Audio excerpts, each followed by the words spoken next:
higher. You are listening to an exclusive review.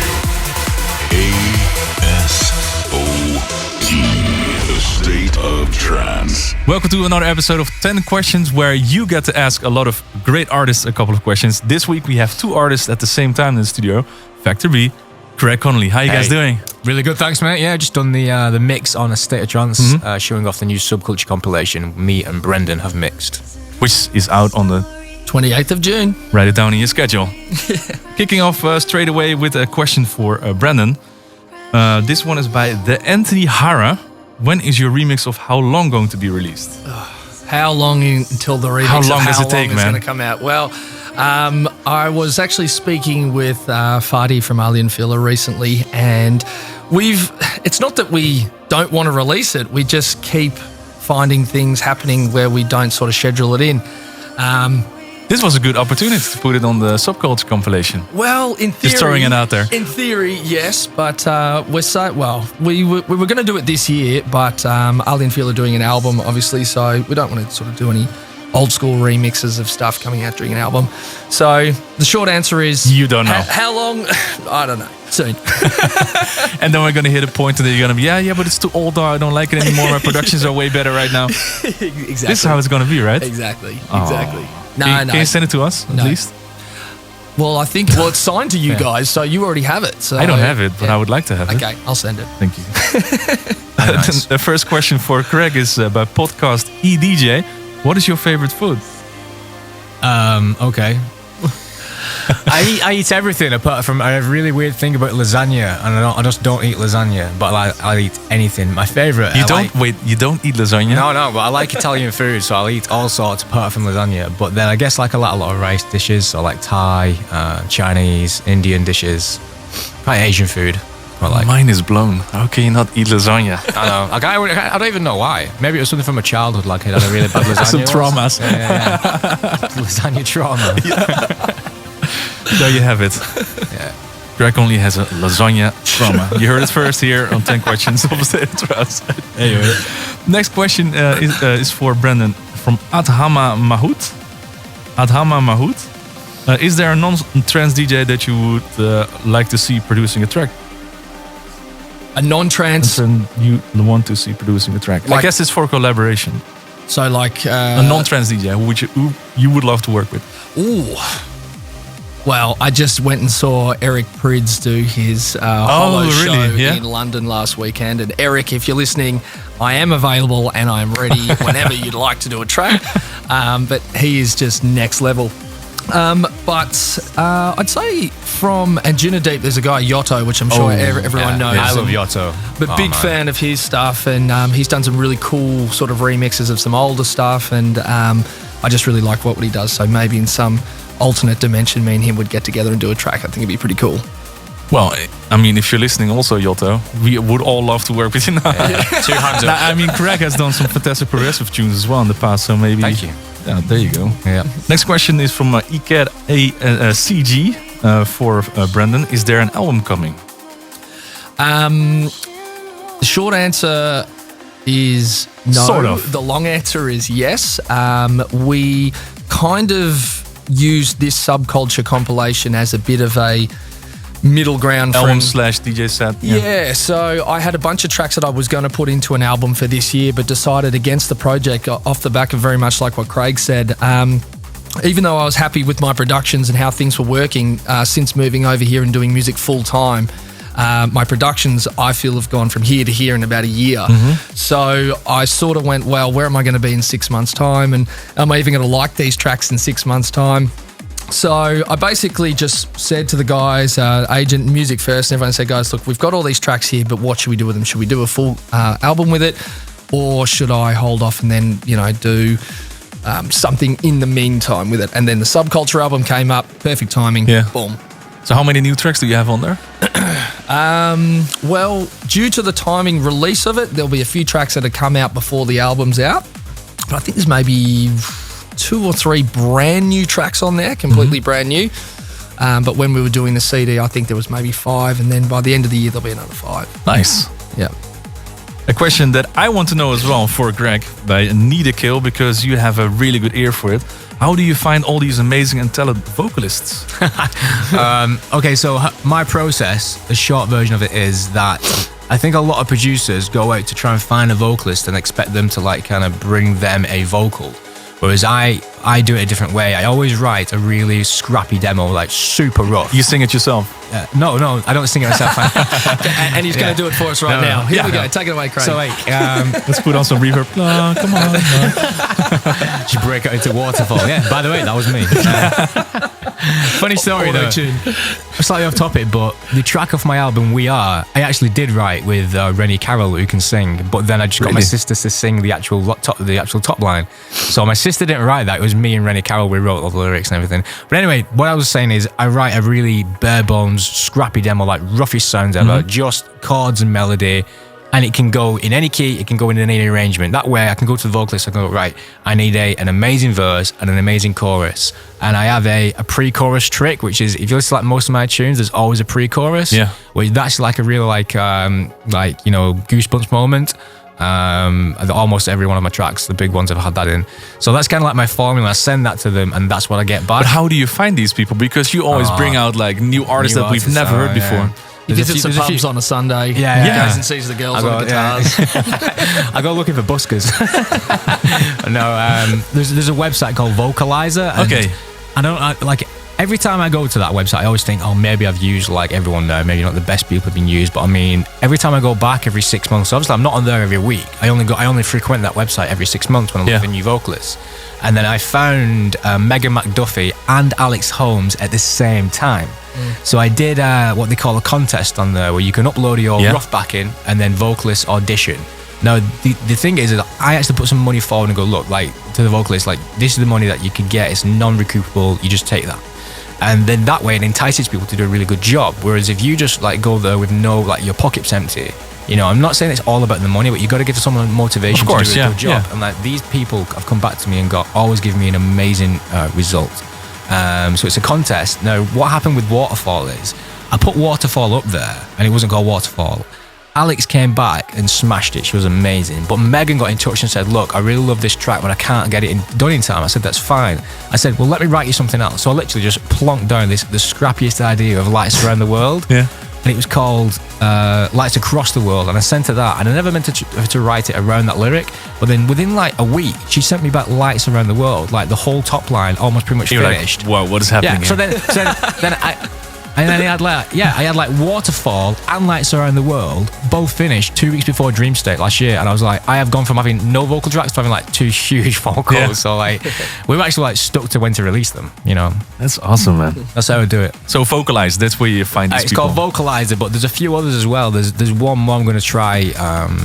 You look for in this next week. I can't remember the name of it, but there's many websites out there. They basically produce networking websites. Is where I find them. That's what you do as well? Yeah, I just watch Britain's Got Talent and generally find vocalists on there. Send them an email, a few pounds in the mail, and hopefully they can call me back. Just keep texting Cat Martin. Exactly right. Cat. All right, a serious question for you, Brendan. What does the B in Factor B stand for? Azim Petra wants to know. Does it stand for babe, bro, or beach? It stands for Brendan, but let's go. No, go for something exotic. Okay. Bentley. Well, I actually have there's a contingent of Americans who have started the Factor Bay fan club, and they're making T-shirts, Factor Bay, and all that. So shout out to the Bay Club. But yeah, it's just pretty much because my initials are BB. Just made a bit of sense.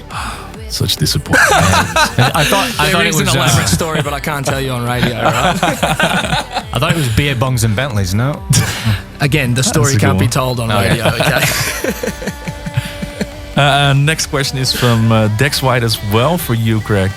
What software do you use? I use Pro Tools by DigiDesign, which I think it's now called Avid. I think they changed the name. But and it's not because it's like better or worse than any other piece of software. Like I used to sell this stuff, and like I used to train in it as well. So like I know Pro Tools like inside out. So like, what is the last plugin that you bought? It's a good question. I think it was. I think it was Abbey Road mastering suite by Waves. Oh, because they had a sale like a couple of weeks ago. Because basically Waves have a sale every day. Yeah, it's so triggering. You get an email every day. Oh, now I need to buy it. I need to buy it. So all you need to do is just wait. Just wait, and the plugin you want will eventually become cheap. So there you go. I'm waiting for Valhalla to drop the delay for a little bit cheaper. They just did. So if you're listening right now, they literally just I just did. missed it. Oh, I got it. Good for you. Yeah. Got to be switched on, mate. Next question for Brendan. Who is your favorite DJ to watch perform? From Linda Deegan. Look, I'd have to say, especially after the weekend, Eric Prydz. For me, I don't think there's been an artist, in my opinion, that has transcended both the commercial and underground markets the way he has. He's always true to his sound, and when you see him play, I've watched a couple of interviews that he's done over the years, and apparently he loses money doing the holo shows, or has done for a long time. But he does it because he wants to give it back to the fan. Like, he wants the fans to come and have a great experience. And I tell you what, I mean, if his music wasn't incredible enough, going to one of those shows and just the energy and the lighting show, it's just a full-blown experience. But growing up, I mean, I saw Armin countless times, and he was always, for me, trance god. And I guess in many ways he always still will be. But but because I'm so involved in trance now and always playing or whatever, I like to go and see things that aren't my music. Yeah, makes sense. Yeah, and just Eric Prydz, just for me, it's just... I saw some videos with astronauts going over the audience, and I tell you it's what, insane. Have you been to? I've seen the videos, and like Brendan says, like with someone like Eric Prydz, there's no one really in dance music that's managed to like captivate the whole underground audience with techno, house, with and Cyrus D, trance, of course, and commercially available as well. The whole thing encompassed. But then he still has huge respect. It's incredible. Eric Prydz. Yeah. Okay, these were 10 questions, 5 each. Shall we just go on and ask the rest of the questions as well? Yeah. I'm having a great time. You having a great time, Craig? I'm loving it, my voice sounds amazing right now. I know, I just want to sounds nice, right? Yeah. All right, for Craig, what is your favorite place to play and why? It's a question by Dr. Hodes 3403. Wow, I mean, the last 12 months, I've done a lot more touring, like more than I've ever done in the 7 years of DJing semi-professionally. I'm now say it's professional. Yeah. So every time I go to a new place, it blows my mind. So I did Taiwan recently, never been there, sold out 350 people, and they were going insane. Kuala Lumpur, people there going mental, played there recently. And it used to be Glasgow, but I've not been back to Glasgow for a little while. Mexico is also insane, but I also know that But just say one. If someone asks, like, okay, gunpoint, like, okay, name one. No, because I do the same when I get this question in interviews about, this is great, this is great. And hopefully the promoters are listening. Yeah, it's like here we go. Here's your answer. California. Yeah. That's very broad. Let's go with the world. I love playing in the world. North America. Okay, I'll give you a pass on this one. The next question is for Brendan from H&R Sound. What are some pointers and tips you would give to upcoming producers? The AB thing was a good tip. Yeah, I would say just as much as it is good to look at what other artists are doing, you've got to draw the line somewhere. So use inspiration from the artists that you love and you go to see and the tracks that you listen to. But in order to stand out these days, especially I could say in my case, I'm kind of known for doing really long breakdowns and big euphoric, tracks that sort of take ages to sort of move into the breakdown, stuff like that. No one else was sort of doing that. And I was told early on that maybe that's not the best idea because you won't get the plays and people aren't doing that these days. But it was different. Stick to your own guns. Yeah, and I think you have to enjoy what's out there and you have to, I guess, reference things that you like, but you still have to be different. You still have to just find something that makes you unique and like it, like I get promos through, I'm sure we all do, we get promos through a lot, and you hear tracks where you can tell artists are trying to sound like other artists because the other artists are popular and they're getting all the plays and all that. But once someone else has done that sound and it's out, it's done, like it's on to the next thing.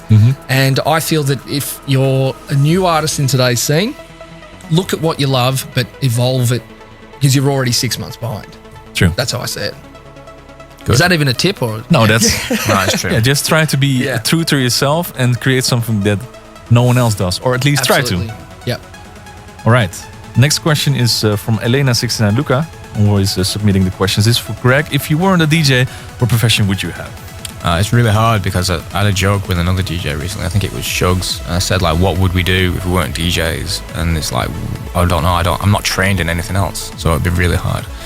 Think of it like when you grow up, when you were like, okay, let's say 8 years old. I like to have my own business. I like to work for myself. I don't like to work, for other people. I like to be in charge of my own business. So probably have some sort of like creative business, some other way. Maybe create a product that I could market.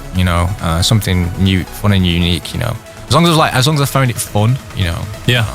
So when you were 8 years old, you were already thinking, I want to do something in music, or? When I was 13, I'd already decided I was going to be a DJ. Really? I was like, I can't see myself. I tried going to college and I failed almost all of it. Like I got like an E, a D, and a C and failed business. That's what Ashley Walbridge said a couple of weeks here ago as well. Like I failed everything in school. I failed business and I've just started a limited company. It's like now, like Craig Connely Music is now a limited company. Look, teachers. Look what I did here. Yeah, actually, that's a really good thing. Just a big shout out to all my teachers back home at school. I failed everything as well, but now look at me in the ASOT studio. Hey, we've done it. We've done it. You did it. One thing I will say is, if you wanted to get into music, like not having any other option is not a bad place to be. Because my God, you will go for it. Yeah, literally, you will go hell for leather. Yeah, and it takes years. So you've got to be super passionate about it. You've got to be relentless and be ready to take a punch here and there. And without going back to the last question, a great tip is you just have to be dedicated to it. You have to be prepared to. But I guess that's with everything that you do, right? Of course, but music so much so because music is subjective as well, and you might love a track, but you might not. But that doesn't mean that everyone else isn't. So you have to, you just have to go for it. That's true. Next question for Brendan. From Gianluca Filosi. What do you think are some of the best trance DJs out there? You can't say Greg because I know that. There you go. You can't say Greg. Well, obviously you can't look past Giuseppe Ottaviani. Yeah, but he's not really. He doesn't say himself that he's a DJ. Well, sometimes if his equipment fails, then he pulls out a USB and starts playing. But it's so much more, so much more than a DJ. Okay, so what are you saying? So I have to. People who just DJ trance. Well, obviously there's some pretty incredible guys under the Music First stable, Craig and Cold Blue. You were not allowed to say Greg, and you still do it as a first name. I must be really good. It must be really good. No.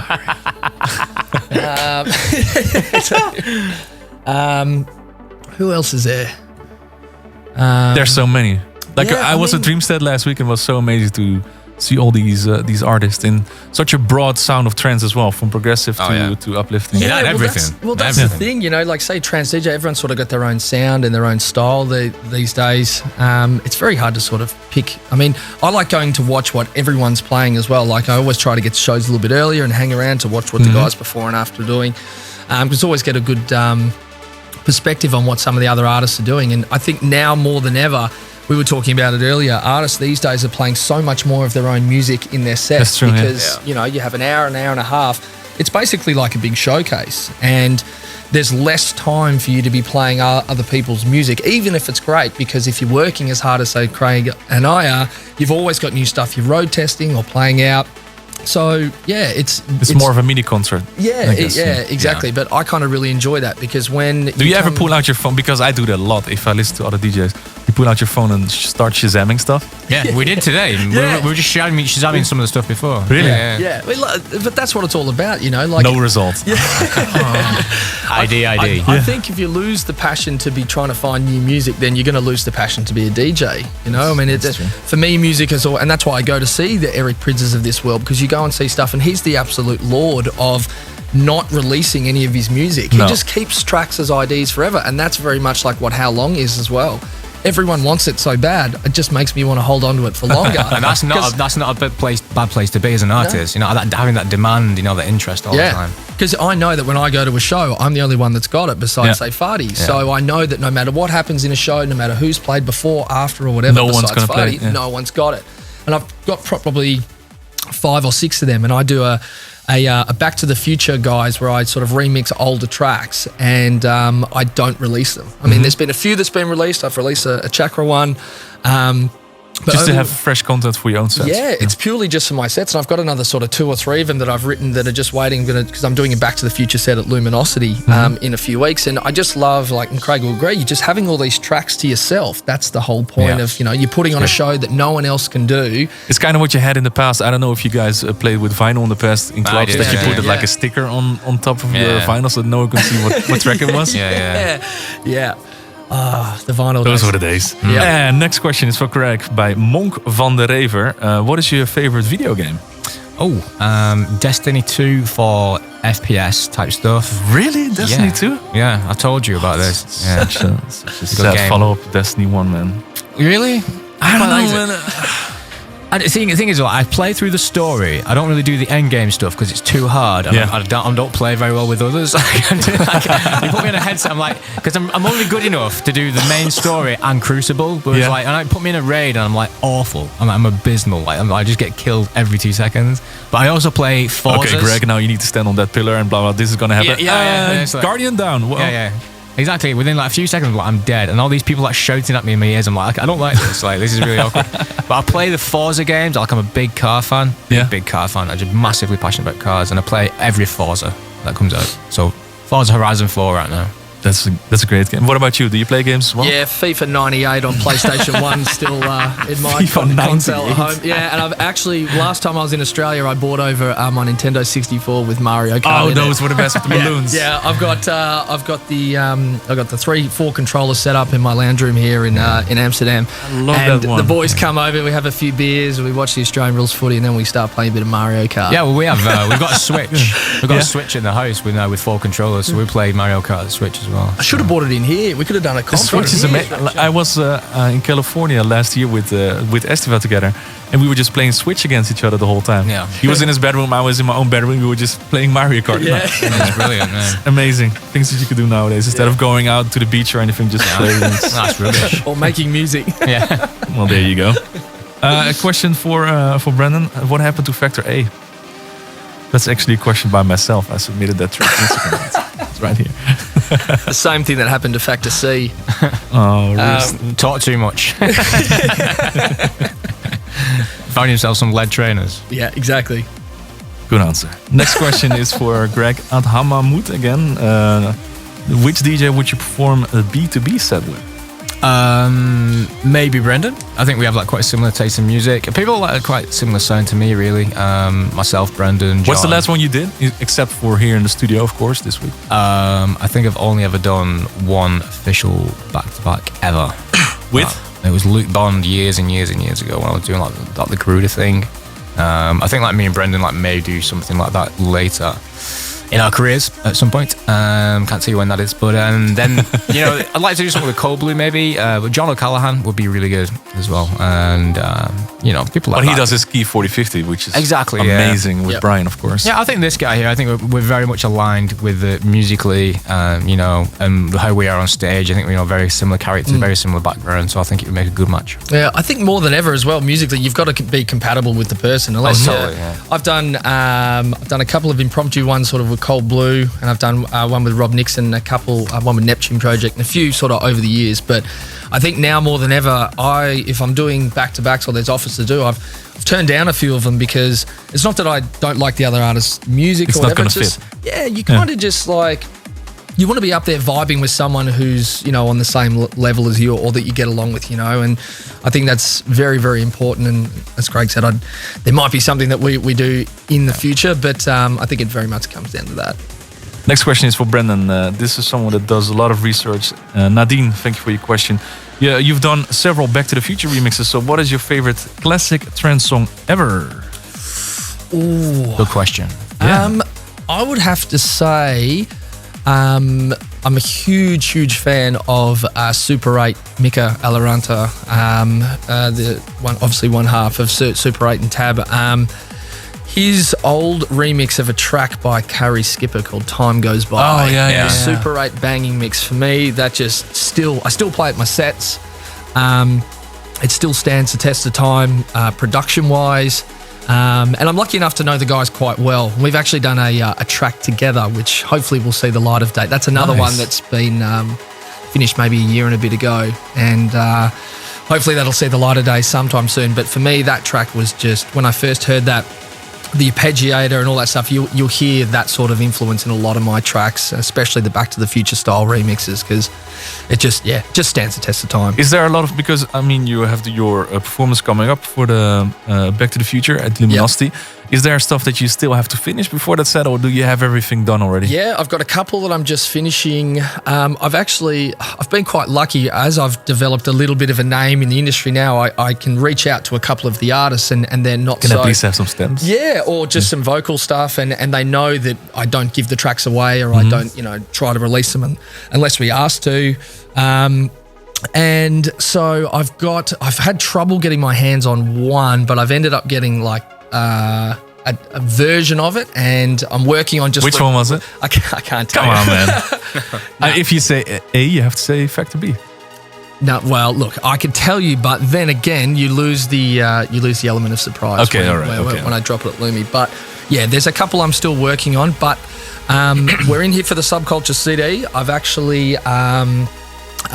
we licensed a couple of the Back to the Future tracks for the Subculture CD. So a huge thanks to a couple of the labels, Drizzly and Juna Beats, who gave us the thumbs up to license and release a few of them. So make sure you keep an eye out for that. The last question already for Craig, at least, by Sion Malone. What is your go-to karaoke song?